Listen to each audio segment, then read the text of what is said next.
Hello, I'm Ilsa and today I will be teaching you more about the painting Marie-Émilie Cornet de Carson with a Dog by Jean-Honoré Fragonard. First, let's dive more into Jean-Honoré Fragonard and who he was as an artist. Fragonard was born in 1732 in Grasse, a city in the provincial region of France, and at a young age his family moved to Paris. Employers and Rococo painters Chardin and Boucher, whom he studied under, recognized his talent immediately. Fragonard was one of the last painters of the Rococo period, becoming one of the most productive painters. In 1761, Fragonard found a market suitable for his paintings, which were a mixture of Italian Baroque-style paintings and 17th-century Dutch landscape paintings. During this period, which he spent in Paris, he improved the artistic quality of his artwork by working quickly and lightly, giving the impression of a photographic visual, which was particularly admired by contemporary collectors. Soft pastel colors, wide brushstrokes, and more relaxed subject matter are what make up Fragonard's signature style. Moving on to the painting itself, Marie-Émilie Cornet de Carson with a Dog, or A Woman with a Dog, was part of a series he painted referred to as figures de fantasy, or fantasy figures. Because of the quality of work, these paintings, which were finished within an hour, were often overlooked. The quick and minimal brushwork would have been associated with oil sketches rather than completed pieces. Artists who did this style of painting were referred to as rituals of speed. The painting was originally called A Woman with a Dog because the model's identity was unclear. For years, many believed that the model was his aunt or sister, or possibly even an actress, because of the pearl and ribbon-filled style of clothing she was painted in. It wasn't until recently that the model was identified as Émilie Cornet de Carson. Whether or not the painting was commissioned is unclear.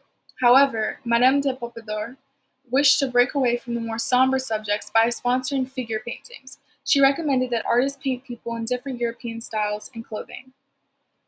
As shown in the painting, the clothing is not very detailed.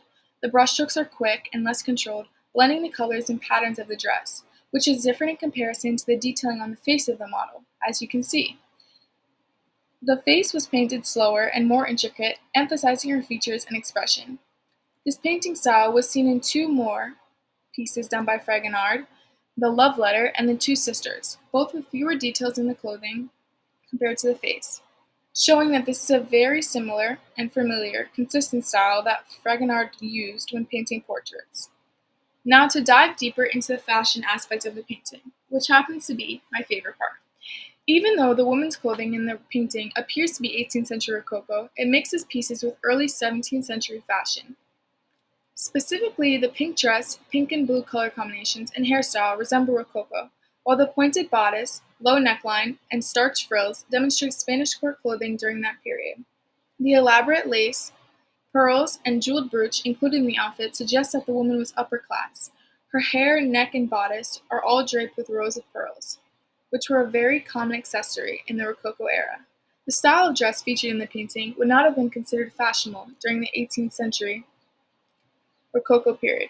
However, as previously mentioned, the hairstyle and colors used are more fashionable. The Rococo style featured lots of soft details, lots of ribbon, bows on the stomach, light pastel colors, and softer lace collars.